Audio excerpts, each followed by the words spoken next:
இன்றைய தினம் கலையகத்துக்கு வந்திருப்பவர் ஒரு 12 வருடங்களுக்கு மேலாக இலங்கையின் திரைத்துறையில் தனது சாதனைகளை படைத்துக் கொண்டிருக்கும் 50க்கும் மேற்பட்ட விளம்பர படங்களிலும் நடித்து இலங்கையில் மட்டுமல்லாது இந்தியாவிலும் தனது தடத்தை பதித்துக் கொண்டிருக்கும் சாந்தனா அவர்கள். வணக்கம் அம்மா. வணக்கம் சனுஜா. ஆதவன் நேர்கள் அனைவருக்கும் என்னுடைய கனிவான வணக்கம். திரைத்துறையில் உங்களது ஆர்வம் எங்கே இருந்து ஆரம்பமானது? திரைத்துறை ஆரம்பம் ஆக்சுவலி ஆர்வம் எல்லாம் எனக்கு இருக்கல்ல. அது ஒரு ஆக்சிடென்ட்டா வந்த ஒரு விஷயம்னு தான் சொல்லலாம். எதிர்பாராம நடந்த ஒரு விஷயம். ஸோ விரும்பாம தான் நான் நடிப்பு துறைக்கு வந்தேன். விருப்பம் என்று இல்லை. பட் ஸ்டார்ட்ல நான் விளம்பரத்துல தான் அறிமுகமாகினேன். விளம்பர படம் ஒன்றுக்கு. அது என்னோட அக்காட மகள் அபிலாஷா, அவ மாடலிங் பண்ணிட்டு இருந்தாங்க. அந்த டைம்ல அவங்க பண்ற ஒரு விளம்பரத்துல கொஞ்சம் பேர் தேவைப்பட்டனால கூப்பிட்டாங்க. சரின்னு பண்ணினதுல இருந்து பார்த்து தான் எனக்கு ஒரு டிராமால, பிரபல தொலைக்காட்சி ஒன்றுல டிராமாக்காக அம்மா கேரக்டருக்காக கூப்பிட்டாங்க.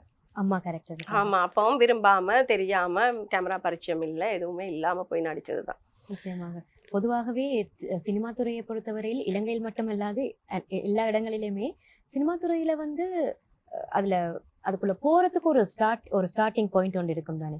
அதுலயும் நீங்க திருமணமான பிறகு உங்கள் பயணத்தை தொடர்ந்து இருக்கிறீர்கள் இல்லையா? அது பற்றி கூறுங்களேன்.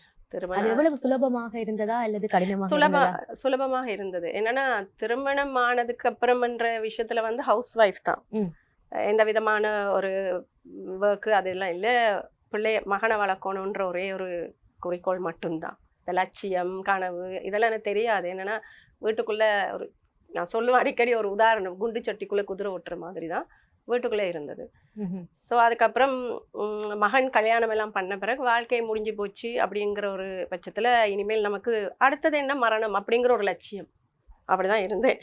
பட் அதை தாண்டி இறைவன் ஏதோ இன்னைக்கும் நான் இந்த கலைத்துறையில் வாழ்றேன்னுடா இந்த கலைத்துறைக்கு வந்த பிறகுதான் எனக்கு எல்லாமே ஒரு மாற்றம். நிச்சயமாக திருமணமான பிறகும் உங்கள் திறமையை இனங்கண்டு ஏதோ வாழ்ந்துட்டோம் இல்லாம உங்களோட திறமையை இனங்கண்டு நீங்க ஒரு சாதனையை படைத்துக் கொண்டிருக்கிறீங்க. அதுக்கு முன்னாடியான எனக்கு நடிக்கிறதுக்கு வாய்ப்பு வந்தது இந்தியால அது நான் இன்டர்வியூல சொன்னாலும் யாரும் நம்ப மாட்டாங்க. பாலச்சந்தர் சார் கூட என்ன நடிக்க கூப்பிட்டாரு.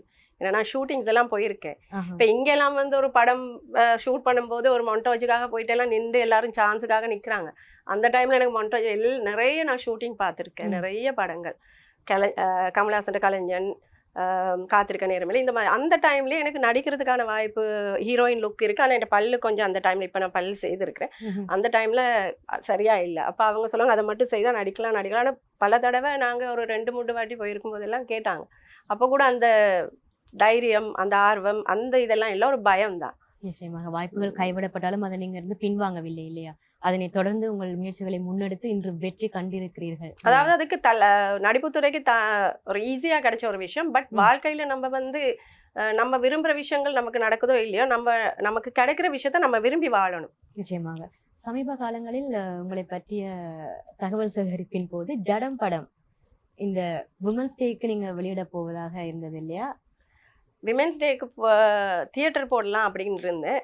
அது பல பிரச்சனைகள், சினிமானாலே பிரச்சனை, அதில் அவசரப்பட்டு யூடியூபுக்கு நான் போட வேண்டி வந்திருந்தது. என்னன்னா, நான் ட்ரெய்லர் செய்து அதை ஒரு தியேட்டர் போட, என்னன்னா இது விமென்ஸ் டேக்கு போட இருந்த காரணம் அது ஒரு பெண்களுக்கு சம்பந்தமான ஒரு திரைப்படம். ஜடம் திரைப்படம் நீங்களே ப்ரொடியூஸ் பண்ணி நீங்களே நடித்துள்ள படம், ப்ரொடியூஸ் பண்ணி நடிச்சேன். அது பற்றி அனுபவம் பற்றி கூறுங்க. அந்த படம் மேக் பண்ணும்போது, அதை வெளியிடும் போது அது பற்றி அனுபவங்கள் கூறுங்க. என்னோட லைஃப்ல நான் சிங்கிள் பேரனா நான் என்ன கோ த்ரூ பண்ணியிருக்கேன், என்ன கடந்து வந்தேன், அந்த மாதிரி ஒரு கதை வரவும் அதை நானே நடிக்கணும். என்னன்னா அதுல நடிப்பண்றது இல்லை, ஒரு வாழ்ந்த வாழ்க்கையை ஒரு சந்தர்ப்பம் ஒன்று கிடைச்சிருக்கேன். என்னன்னா நான் என்னோட லைஃப்ல நடிப்புத்துறைக்கு வந்த பிறகு என்னோட கதைகள் சில பேர் முக்கியமானவங்க கேட்டா கதை படம் எடுங்கண்டுவாங்க. அது நான் அடிக்கடி சொல்றது, குறுகிய ஒரு சின்ன படத்துலலாம் எடுத்து முடிக்க முடியாது. ஸோ அதனால் அதை ஒரு புக்கா நாவலாக எழுதுவோம் அப்படி இப்படின்னு எல்லாம் சொல்லும்போது நான் நினைப்பேன், இந்த குட்டி குட்டியாக ஒவ்வொரு சம்பவங்கள் நடந்திருக்குமே, அந்த சின்ன வயசுல இருந்து கடந்த கால வாழ்க்கை கொஞ்சம் கொஞ்சமாக எடுப்போம். அப்படி இல்லை, ஒரு பகுதி மாதிரி ஒரு கதை எனக்கு இயக்குனர்கிட்ட இருந்து வந்தது. ஸோ அதனால சரின்னு சொல்லிட்டு நான் இதை ப்ரொடியூஸ் பண்ணணும் அப்படின்லாம் நான் நினைக்கல. பட் அந்த படம் அப்படி வந்தனால என்னோட ஏஜுக்கு இது நானே நடிக்கணும், இது காலம் கடந்து போனா, ஏன்னா அது 3 வருஷம் அவரோட கையில இருந்து ப்ரொடியூசர் இல்லாம தான் இந்த கதை எனக்கு சொல்லப்பட்டது. அதனால தான் நான் பண்ணினேன்.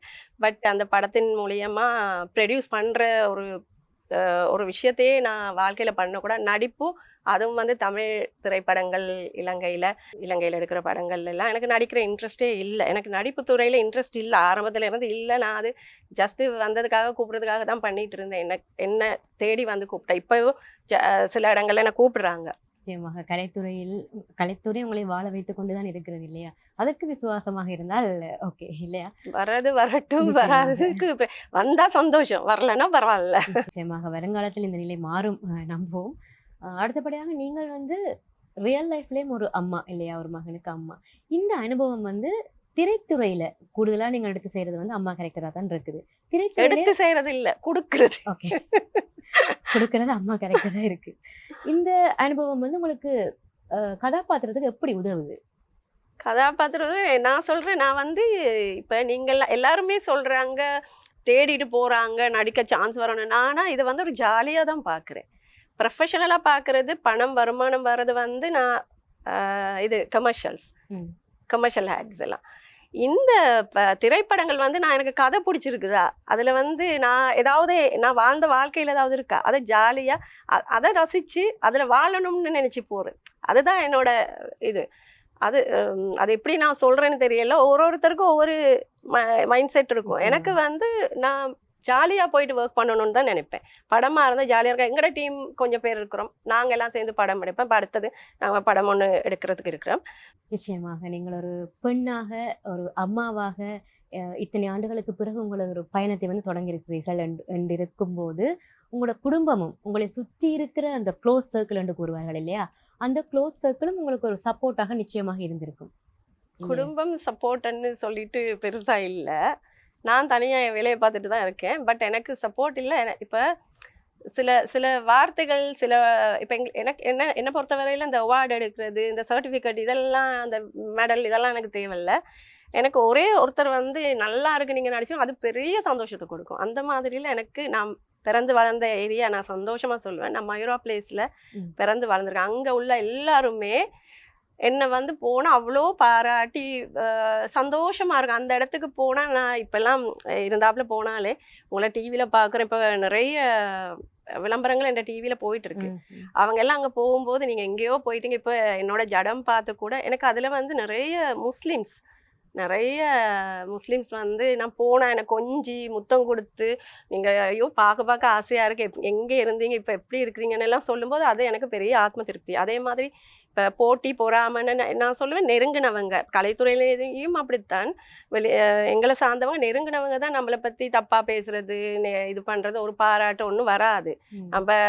நம்ம விஷயங்களை வந்து கேட்கவும் மாட்டாங்க. நல்லா இருக்கீங்களா, எப்படி போயிட்டுருக்கு அப்படின்லாம் கூட கேட்காத ஆட்கள் இருக்காங்க. ஆனால் நான் பிறந்து வளர்ந்த இடத்துல வந்து எனக்கு கொஞ்சம் சகோதர மொழி, சிங்கள மொழி, எனக்கு அவங்கள சொல்லணும். இன்றைக்கும் அவங்கெல்லாம் கனடா, லண்டன் எல்லாம் இருக்கிறாங்க.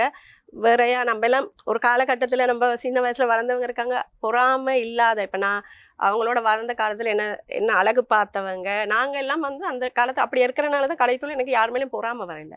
இப்போ நீங்கள் அழகாக இருக்கிறீங்களா, நல்ல ட்ரெஸ், இது நல்லா இருக்குது, இது மேட்சிங் இல்லை இதை மாற்றி இதை போட்டு நான் தாரேன் அப்படின்னு எல்லாம் நாங்கள் வாழ்ந்த காலங்கள். இப்போ நான் சொல்லுவேன் நிறைய. இப்போ சமீபத்தில் இப்போ என்னோட பக்கத்து வீடு அக்கா தங்கச்சி மாதிரி 4 பேர், அவங்கள தான் எங்களெல்லாம் பார்த்து அழகு பார்த்து இது பண்ணினாங்க. ஸோ அவங்கெல்லாம் இன்றைக்கி கால் எடுத்தெல்லாம் பேசும்போது எனக்கு அதுதான் அவார்டாக தெரியுது.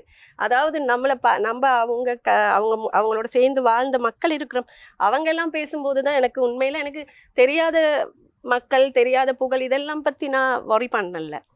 எனக்கு இவங்க என்னை பார்த்துட்டு நீ முன்னேறி இருக்கிற, நீ நல்லா இருக்கிற, நீ எப்படியெல்லாம் வாழ்ந்த, கஷ்டப்பட்டதுக்கு நீ இப்போ நல்ல இடத்துல இருக்கிறேன்னு சொல்கிற அந்த ஆசீர்வாதம், வாழ்த்து, அதுவே எனக்கு வந்து பெரிய ஒரு திருப்தியை கொடுக்குது வாழ்க்கையில். நிச்சயமாக போட்டி பொறாமை என்பது திரைத்துறையில் மட்டுமல்ல, எல்லா துறையிலையுமே இருக்குது. அது ஒன்றுமே செய்யல, அதுதான் மனித வாழ்க்கை இல்லையா? அது இயல்பு.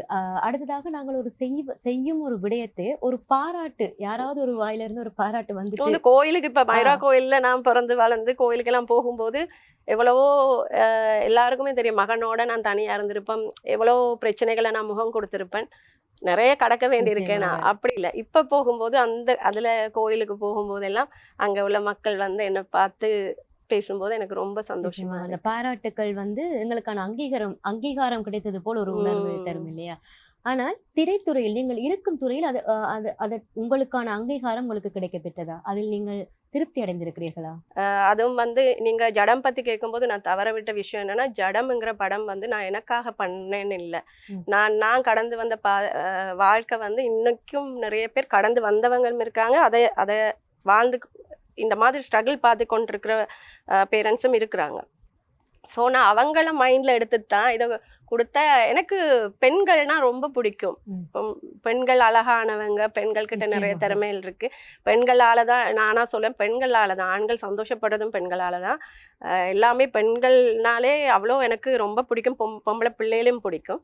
ஸோ அதனால இந்த படத்தை வந்து நான் அந்த இப்போ வாழ்கிற பிள்ளைங்க, கஷ்டப்படுறவங்க, ஹஸ்பண்ட் விட்டுட்டு போனவங்களா, அந்த மாதிரி ஆட்களுக்காக தான் இந்த படத்தை நான் எடுத்து செய்தது உண்மையில். அதில் எனக்கு ஒரு சிலர் கேட்டாங்க, நீங்கள் உங்களோட கடந்த கால வாழ்க்கை என்று சொல்லும்போது அது உங்களுக்கும் சரியில்லை தானேன்றா, அதில் என்ன சரியில்லை? இப்போ நான் நல்லவன்னு சொல்லிட்டு யாராவது செலவு வைக்க போகிறாங்களா? இல்லை, நான் அப்படி தான் இருந்தேன், எனக்கு நான் கூடாதவ இப்படி கடந்து வந்தாங்கன்னு அதில் ஒன்றும் தப்பாக இல்லையே. மற்றவங்க ஹெல்ப் பண்ணல, அதனால எவ்வளோ ஸ்ட்ரகிள் பார்த்துட்டு வந்த கஷ்டத்தை சொல்கிறதுல தப்பு இல்லைல்ல. அப்போது அது மூலியமாக இப்போ எனக்கு 60 வயசு ஆகுது. ஸோ இனிமேல் எனக்கு யாரும் கல்யாணம் பேசி கட்டி கொடுக்க போகிறது, அது ஒரு மகனுக்கு பிரச்சனை இல்லையான்னு கேட்டவங்களும் இருக்காங்க. மகன் ஆம்பளை சிங்கம், அவர் கல்யாணம் பண்ணி 3 குழந்தைங்க இருக்குது. ஸோ அமோகமாக வாழ்கிறாரு. ஸோ மற்றவங்களுக்காக ஒரு விஷயத்த நம்ம காமிச்சிட்டு போவோம். அது மூலியமாக பெண்கள் பார்க்கணும், இதுதானே நான் வாழ்ந்தேன்னு அந்த ஒரு கதாபாத்திரம் தானே, அதனால அது பண்ணது. ஸோ அந்த மாதிரி சில விஷயங்கள் வந்து நான் உணர்வு பூர்வமாக ஒரு கனெக்டோட தான் பண்ணுவேன். ஏனோ தானோன்னு எல்லாம் பண்ண மாட்டேன். பாடல் விமென்ஸ் டேக்கு எனக்கு ஆதவன் டிவியில் நான் வரல அந்த நிகழ்ச்சிக்கு. ஏன்னா எனக்கு பயங்கர டயர்ட். எனக்கு 2-3 நாள் ஷூட் இருந்துச்சு, கமர்ஷியல். எனக்கு அதை வீடியோ கால் நான் பார்க்குறேன். இந்த யங்கஸ்ட் இருக்கிறாங்க, சித்ரா, உடனே எனக்கு அடிச்சா, அம்மா உங்களோட பாட்டு போகுது, நீங்கள் வரல அப்படின்ட்டு வீடியோ கால் எடுத்தாங்க. அப்போ நான் பெட்டில் எனக்கு ரெஸ்ட் எடுத்துகிட்டு இருக்கேன். எனக்கு உடம்புக்கு அவ்வளோ நல்லா இல்லை. எனக்கு பார்த்தோன்னு அவ்வளோ சந்தோஷம். அப்போ நான் சொன்னேன், இல்லைம்மா பெட்டில் இருக்கிறேன், நீங்கள் அப்புறம் வீடியோ காலை போட்டுவிட்டு நான் பார்த்துட்டு நான் கட் பண்ணிட்டேன். அப்புறம் அவங்க அதை வீடியோ பண்ணி அனுப்பியிருந்தாங்க. அது எவ்வளோ பெரிய அந்த அவங்க பாருங்க, சித்து வந்து அவ்வளோ அன்புனால தானே அவங்க அனுப்புகிறாங்க. இல்லை அதை பார்த்துட்டு விட்டுருக்கலாம். சில பேர் அந்த அங்கீகாரம் கிடைக்கலன்னா எத்தனை பேர் அதை பார்த்துருப்பாங்க. ஆனால் எத்தனை பேரோடய நான் ஒர்க் பண்ணியிருக்கேன், பழகிருக்கேன். யாரு கூட எடுத்து உங்களோட பாட்டு போச்சு நல்லா இருந்துச்சு, இப்படி ஒன்று கொடுத்துருக்கீங்கன்னு பாராட்டவும் இல்லை, ஒரு ஒரு ஒரு இது பண்ணவும் இல்லை. அதுவும் அது கோத்ரூ பண்ணின பெண்களும் இருந்திருப்பாங்க. அந்த மாதிரியில் இந்த பாட்டை நான் பல சேனலுக்கு கேட்டேன். நான் எனக்கு இன்னொரு சேனல் நல்ல சப்போர்ட், அவங்க அந்த படத்துக்கு, என் ஈவெண்ட்டுக்கு எல்லாத்துக்குமே சப்போர்ட் கொடுத்து அந்த சேனலில் டேட் வந்து அந்த டைமில் போட முடியாது, அது எனக்கு தெரியும். போடக்கூடியவங்க எல்லாம் கால் கூட ஆன்சர் பண்ணல. எந்த ஒரு சேனலும் இப்போ எதுக்கு நம்ம செலவு பண்ணி நம்ம கஷ்டப்பட்டு ஒரு விஷயத்த கொடுக்கும்போது ஒரு 3 நிமிஷம் பெண்களுக்கான ஒரு சமுதாய பொறுப்பு, சமூக பொறுப்பு மனசில் வச்சு பண்ணணும் ஒரு விஷயத்த வெளியிட இல்லை. ஆதவன் டிவிக்கு நான் ரொம்ப கடமைப்பட்டிருக்கேன். நன்றி. எனக்கு இன்னைக்கு ஜடமுக்காக ஒரு இன்டர்வியூவும் கொடுக்குறீங்க. என்னோட பாட்டு நான் வந்து அங்கே உட்காந்து யாரும் வந்து பாராட்டுறதை விட, நான் இல்லாத நேரம் நான் நினைச்சது அது என்ன தெரியுமா, என் மரணத்துக்கு பின் இந்த பாட்டு ஒலிக்கும். ஒவ்வொரு விமென்ஸ் டே, மதர்ஸ் டே ஆகட்டும், விமென்ஸ் டே, எந்த ஒரு நாளாக இருந்தாலும் இந்த பாட்டு ஒலிச்சிட்டே இருக்கும். இதுதான் எனக்கு தேவைப்படுது. எனக்கு பாட வராது, மியூசிக் படிக்க இல்லை, ஒன்றுமே எனக்கு தெரியாது. பட் நான் ஒரு கலைஞராக, நடிகையாக என் மூலியமாக ஒரு பாட்டு கொடுத்த ஷெமிலுக்கு நான் மிகப்பெரிய நன்றிகளை தெரிவிக்கணும். தனு அவரோட குரலால் அதை அவ்வளோ அழகாக அந்த பாட்டு வந்திருக்கு. அதுதான் எனக்கு பெரிய ஒரு சந்தோஷம். நிச்சயமாக நீங்கள் கடந்து வந்த பாதையை பார்க்கும் பொழுது சில கசப்பான அனுபவங்களும் இருக்கும், சில சந்தோஷமான அனுபவங்களும், மகிழ்ச்சிகரமான அனுபவங்களும் இருக்கும் இல்லையா? இப்போ திரைத்துறையில் நீங்கள் கடந்து வந்த பாதையில் ஒரு மகிழ்ச்சிகரமான சம்பவம், அப்பா இதை எப்போ நினைச்சாலும் எனக்கு சந்தோஷமா இருக்கும், இதை எப்போ நினைச்சாலும் எனக்கு ஒரு மாதிரி திருப்தியா இருக்கும்ன்ற ஒரு சம்பவம். எனக்கு திருப்தி, நான் சொன்னேனே, நான் நடிகையாக அறிமுகமான சேனல் இருக்குது. ஸோ அதில் நான் நிறைய ட்ராமா பண்ணேன். அதில் எல்லாமே எனக்கு சந்தோஷமான விஷயங்கள் நடந்திருக்கு. என்னோட 2 பர்த்டே அவங்க சர்ப்ரைஸாக கொண்டாடினாங்க. ஒரு பர்த்டே கொண்டாடினதுக்கு அப்புறம் என்னோட சாவு சீன் எடுத்தாங்க. ஸோ அதெல்லாம் சுவாரஸ்யமான விஷயங்கள். நாங்கள் அந்த நேரம் ட்ராமா, நான் சொல்லேன் சேனலுக்கெல்லாம் ட்ராமா எல்லாம் பண்ணுவோம். அது எங்கள்கிட்ட ஒரு ஒரு ஒரு குழுமமே இருக்கு. பாலா தான் கேமரா. ஸோ எந்த இது எடுத்தாலும் அவர் எங்களை தான் கூப்பிடுவார். சாந்தமா நீங்கள் தான் இதுக்கு ஆப்ட்டு அப்படின்ற மாதிரி பாலாக்கு நான் எப்போவுமே நன்றி கடமைப்பட்டிருக்கேன். அவங்க நாங்கள் எல்லாரும் சேர்ந்து உட்கார்ந்தா உண்டா சாப்பிடுவோம் சிரிச்சு சந்தோஷமா. அதெல்லாம் வந்து இந்த ஷார்ட் ஃபில்மா இந்த ஃபீச்சர் ஃபில்ம் இவங்களோட எல்லாம் இல்லை. நிச்சயமாக உங்கள் திரைத்துறையில் நீங்கள் பல விடயங்கள் செய்து கொண்டிருக்கிறீர்கள் அல்லவா? அந்த வகையிலே ஜடம் படம் வந்து உங்களோட மனதுக்கு மிகவும் நெருக்கமான படம். ஆத்ம திருப்திய கொடுத்த நிச்சயமாக படம். கருத்திலிருந்தே இப்ப தெரிகிறது. அந்த படம் திரைக்கு வருவதற்கு ஏதாவது சான்சஸ் இருக்கா? அதாம்மா, அது திரைக்கு கொண்டு வரதுக்காக தான் நான் முழு முயற்சியும் எடுத்தது. ம். அதே நேரத்துல ஜடம் படம் வந்து நாங்க அவசர அவசரமா தான் செய்தோம். ம். ஒரு படம் எடுக்கிறதுங்கிறது எவ்வளவு பெரிய கஷ்டம். அதுவும் குறுந்திரை படம்னாலும் அது நிச்சயமாக. எல்லாரோடையும் சமாளிச்சு இது பண்ணி காசு போட்டு கஷ்டப்பட்டு முழுக்க முழுக்க ஆர்டிஸ்ட் அவ்வளவையும் சேர்த்து எல்லாருமே எனக்காக அவங்களோட பேரெல்லாம் இப்போ சொல்ல டைம் இல்லை. நிறைய இடத்துல அவங்களுக்கு தேங்க் பண்ணியிருக்கேன். எல்லாரும் வந்து நடிச்சு கொடுத்தாங்க. என்னோட வீடு தான் லொக்கேஷனாக கொடுத்து இப்படியெல்லாம் கஷ்டப்பட்டு பண்ண படத்தை நல்ல ஒரு பெரிய லெவலில் கொண்டு போய் ரிலீஸ் பண்ணணும்னு தான் இருந்தேன். அதுக்கு முன்னாடி நம்ம நாங்கள் ஒரு பார்ட்டி வைப்போம். நம்ம இந்த கலைஞர் குழுமம் ஒன்று இருக்குது.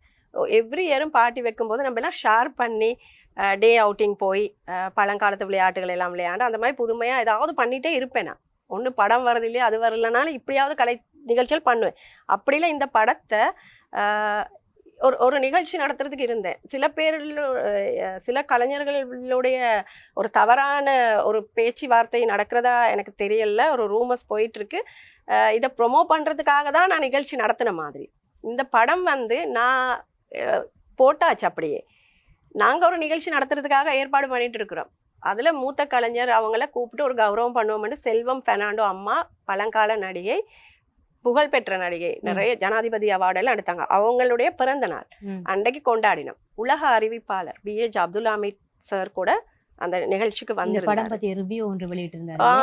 ரிவ்யூ அதான் நான் சொல்றேன். அந்த படம் பார்த்து கூட எனக்கு யாரும் அந்த நிகழ்ச்சிக்கு வந்தவங்களுக்கெல்லாம் இன்விடேஷன் கொடுத்து ப்ரெஸ் மீடியா எல்லாரையும் டைரக்டர்ஸ் எல்லாரும் வந்து அந்த படத்தை பார்த்தோம். ஆனால் ரிவ்யூ கொடுக்குற அளவுக்கு கொஞ்சம் டைமிங் அவரோட உடல் நிலை கருதி அவர் மட்டும் பேசிட்டு போனார். ஆனால் அவருடைய விமர்சனம் எங்களுக்கு ரொம்ப திருப்தியை கொடுத்த ஒரு விஷயம். அவரே பெரிய நல்ல ஒரு ரிவ்யூ கொடுத்துட்டாரு.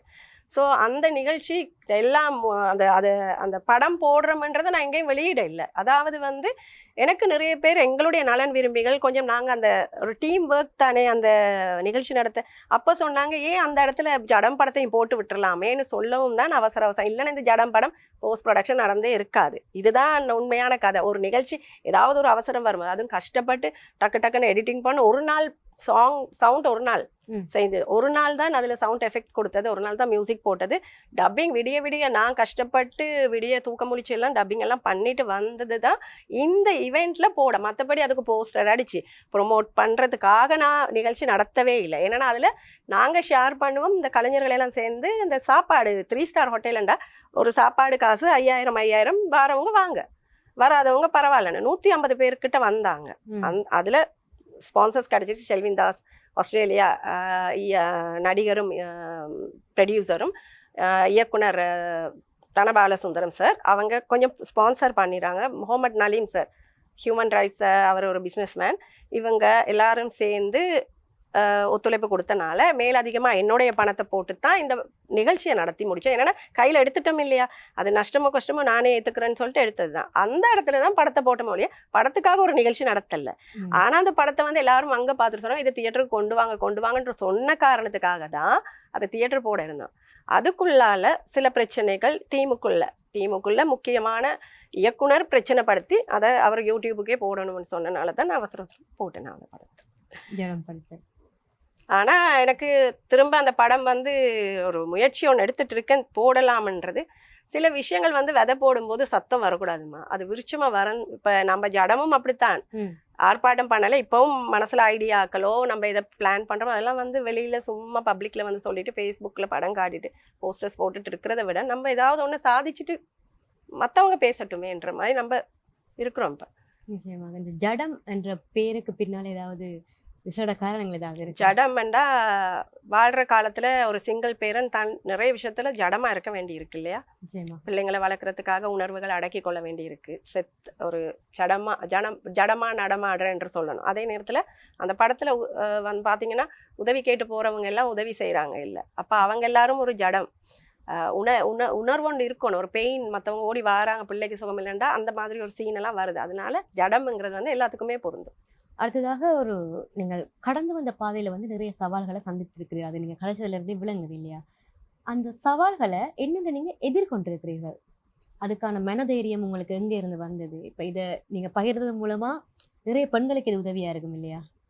நான் எதிர்கொள்ற விதங்கள் வந்து ரொம்ப இதெல்லாம் தாங்கல. அடுத்த அடி எடுத்து வைக்க முடியாது. நான் செத்துறணும்னு தான் நான் வாழ்ந்துட்டு இருந்தேன். இந்த கலைத்துறைக்கு வர முன்னாடி என்கிட்ட ஒரு லைஃப் இருக்கு.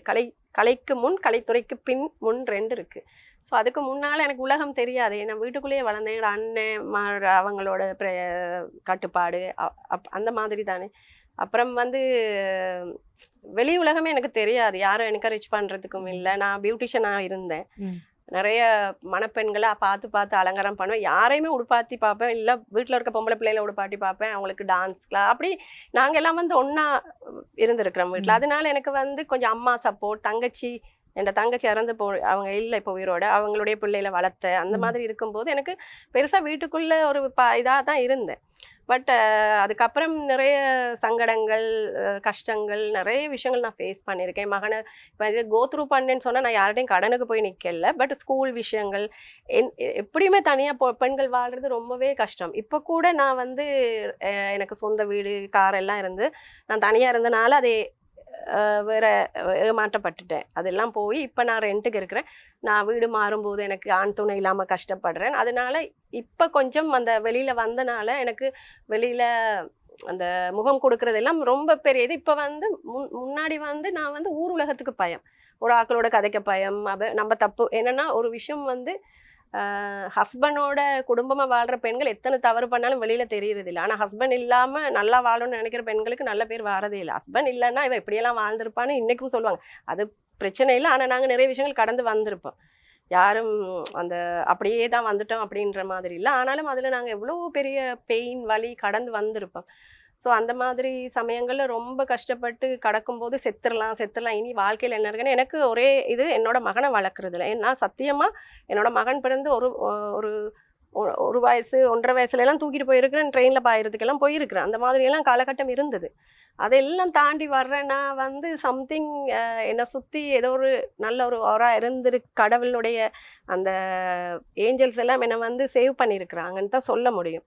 4 முறை நான் சூசைட் அட்டம் பண்ணியிருக்கிறேன், தற்கொலை முயற்சி பண்ணியிருக்கேன். அந்த மாதிரியெல்லாம் இந்த கலைத்துறைக்கு வந்த பிறகு வந்து எனக்கு நிறைய பேரை நான் பார்த்துட்டேன். நிறைய மக்கள் இப்படி இருக்காங்களா, இப்படி எனக்கு தெரிஞ்சது எல்லாமே நல்ல மனசு எல்லாம் நான் மாதிரி தான் எல்லாரும் இருப்பாங்கன்றது மட்டும் தான் எனக்கு தெரியும். உள்ளதானே இருந்தேன். வெளியே வரும்போது தான் இப்படி இருக்காங்களா, இப்படி இருக்கிறாங்கன்ற விஷயங்கள் எல்லாம் தெரியும். எல்லாருக்குமே வாழ்க்கையில் வந்து நிறைய சந்தோஷங்கள், நிறைய எல்லாமே சக்ஸஸாக இருக்கும். ஒரு சில துன்பங்கள் இருக்கும். ஆனால் எனக்கு துன்பமே இருக்கும், ஒரு சில சந்தோஷம் தான் கிடைக்கும். அதில் மிக முக்கியமான சந்தோஷம் மகன் பிறந்த நாள், அவருடைய கல்யாணம் முடிக்கும் போது அந்த மாதிரி விஷயங்கள் எல்லாம் சக்ஸஸ்ஃபுல்லாக முடித்து சிரித்து சந்தோஷமாக இருக்க வெற்றி பெண் அப்படின்ற மாதிரி. வெளியே வந்த பிறகு தான் தெரியும் நமக்குள்ளே இவ்வளோ இருக்கா, இவ்வளோ விஷயங்களை நம்ம கொண்டு வரோமா. இப்போ பார்க்கும்போது ஒரு ஏடியாக ஒர்க் பண்ண முடியுது, சீன் வைக்க இப்படி வச்சிருக்கலாம். அதெல்லாம் வந்து வெளியில் வந்து நம்ம திறமைகள் வெளி வரும்போது தானே தெரியுது. அந்த மாதிரி அனுபவத்தில் இப்போ வாழ்க்கையில் எல்லாமே நம்ம கடந்தாச்சு.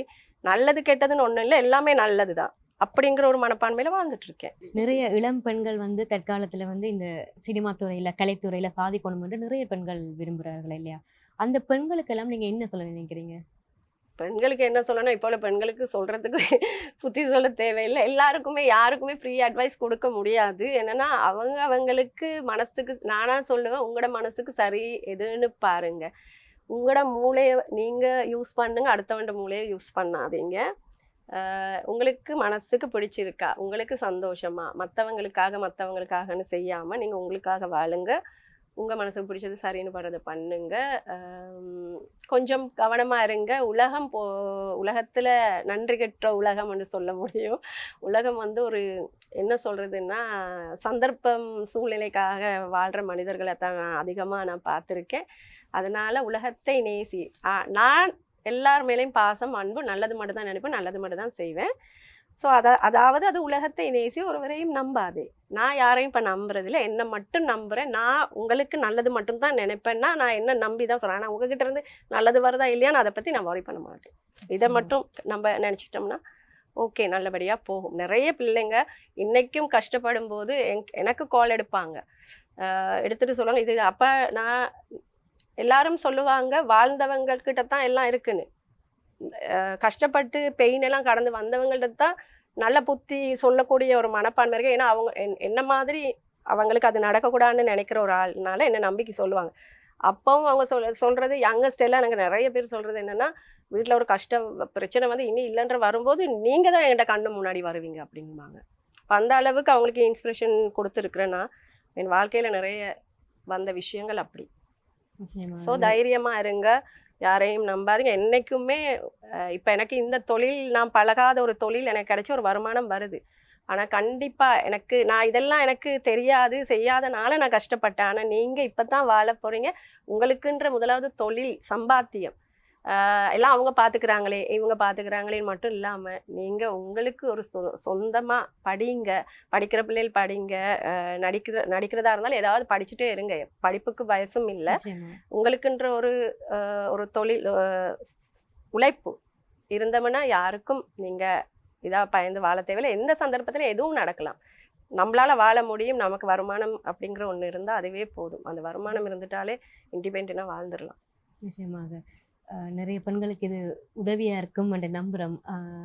பெண்களுக்கு இப்போ புத்தி சொல்ல தேவையில்லை. எல்லா பெண்களும் இப்போ அலர்ட்டாக தான் இருக்கிறாங்க. நாங்கள் இப்படி தான் இருப்போம், இப்படி தான் செட்டில். நாங்கள் தானே அந்த காலத்தில் முட்டாள்தனமாக நம்ம அன்புன்னு சொல்லிட்டு அவங்க எல்லாம் பார்த்துப்பாங்கன்னு அப்படியே அவங்களோட தோளில் சாஞ்சிருவோம். எங்களுக்கு அப்புறம் கஷ்டம் வரும்போது நம்ம அதிலிருந்து எழும்பி நடக்கிறதுக்கு ரொம்ப கஷ்டப்படுவோம். பட் அந்த மாதிரி கண்டிப்பாக நீங்கள் ஒரு 12 வருஷத்துக்கு மேலாக இந்த திரைத்துறையில் இருக்கிறீர்கள் இல்லையா, கலைத்துறையில் இருக்கிறீர்கள். இந்த இடத்துல நீங்கள் இப்படி இருக்கிறீங்கன்னா நிறைய பேர் உங்களுக்கு சப்போர்ட் பண்ணியிருப்பாங்க. இந்த இடத்துல யார் யாருக்கு நீங்கள் நன்றி சொல்ல விரும்புகிறீங்க? கலைத்துறையில் கிடைத்த பொக்கிஷங்கள் சிலர் இருக்கிறாங்க.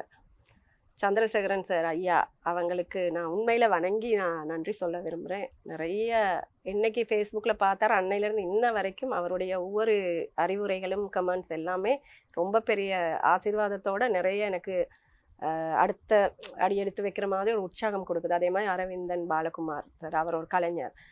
அப்புறம் வந்து இன்னைக்கு நான் இந்த ஜடம் படம் வந்து இப்போ யாருமே என்னை முன்னேற்றி விட்டாங்க அப்படி இப்படின்னு சொல்கிறதுக்கு கலைத்துறையிலும் இல்லை, என்னோட ஃபேமிலி, நான் யாரையுமே எனக்கு சொல்கிறதுக்கு இல்லை. நான் இந்த இடத்துல உட்காந்துறதுக்கு யாரும் இறைவனை தான் சொல்லலாம்.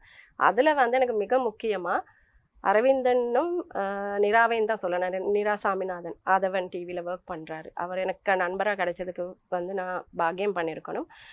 அவர் இந்த பாட்டுக்கும் இந்த படத்துக்கும் கண்ணன் அவங்க எடுக்கலைன்னா நான் இந்த படம் பேசப்பட்டிருக்க மாட்டேன். நான் இங்கே கலைத்துறையில் நான் இன்றைக்கு யாரும் வந்து என்னை கூப்பிட்டு அவார்ட் கொடுத்தோ இல்லை நீங்கள் இதை பண்ணியிருக்கீங்க அதை பண்ணி வாய்ப்பு தரேன் அப்படின்னு எல்லாம் இல்லை. கலைத்துறைக்கு வர்றது நான் விரும்பி நான் யார்கிட்டையும் சான்ஸ் கேட்டு வந்தேன்னு சொன்னால் கொஞ்சம் சொல்லலாம். அந்த இடத்துல வந்து இன்னைக்கு எனக்கு இந்த உயிர் கொடுத்த தொழில்னு சொல்லலாம், எனக்கு உயிரை கொடுத்த ஒரு தொழில் வந்து எனக்கு கொடுத்தது வந்து சுஹைல். அவர் எங்கே இருக்கார் எப்படி டச் இல்லை, பட் அவர் தான் எனக்கு கலைத்துறைக்கு என்னை கொண்டு வந்தது. அதே நேரத்தில் நான் ஆரம்பத்தில் வந்திருக்கும் போது நான் வெளி உலகம் தெரியாதனால யாரோடையும் பேச மாட்டேன், வீட்டிலேருந்து சாப்பாடு கொண்டாடுவேன், ஓசிடின்லாம் இருக்குது, எனக்கு கை கொடுக்க மாட்டேன், பக்கத்தில் டச் ஏன்னா வீட்டுக்குள்ளே இருந்த பயம் தானே. அப்போ அதுக்கு எனக்கு நிறைய அவர் காலம் சென்ற சந்திரசேகரன் கலைஞர், மூத்த கலைஞர் சந்திரசேகரன் ஐயா அவர்களுடைய அறிவுரைகள் என ஒரு அளவுக்கு எப்படி பழகணும் வைக்கணும்னு சொல்லுவார். ஸோ அந்த மாதிரியில் நிறைய பேர், அரவிந்தன், அந்த இப்போ மணிராஜ் சார் அவர் சமீபத்தில் இருந்து அவர் நிறைய எனக்கு அட்வைஸ் கொடுப்பாரு. இறுதியாக உங்கள் நேரத்தை ஒதுக்கி இங்கே வந்து உங்களோட வாழ்க்கை அனுபவமும் சரி, திரைத்துறையில் உங்கள் அனுபவமும் சரி எங்களுக்காக பண்ணதுக்காக நன்றி. எனக்கு இந்த சந்தர்ப்பம் வாய்ப்பு கொடுத்த ஆதவன் டிவிக்கும் இங்கே டெக்னீஷியன்ஸ் உங்களுக்கு டைம் ஒதுக்கி நீங்களும் நான் பேசுகிறத எப்படி சமாளிச்சுட்டு போனீங்கன்னு தெரியல. அந்த மாதிரி உங்களுக்கு எல்லாத்துக்கும் என்னுடைய நன்றி. ஆஞ்சலின் அவங்களுக்கு மிகப்பெரிய நன்றிகள். ஜடம் படம் சம்மந்தமான ஒரு மனசில் இருக்க சில விஷயங்களை வெளிக்கொண்டுறதுக்காக சந்தர்ப்பத்தை கொடுத்தாங்க. ஸோ அவங்களுக்கு மிகப்பெரிய நன்றிகளை தெரிவிச்சுக்கிறேன். வாழ்த்துக்களும் பாராட்டுகளும் உங்களது எதிர்கால ப்ராஜெக்ட்ஸ் எல்லாத்துக்குமே.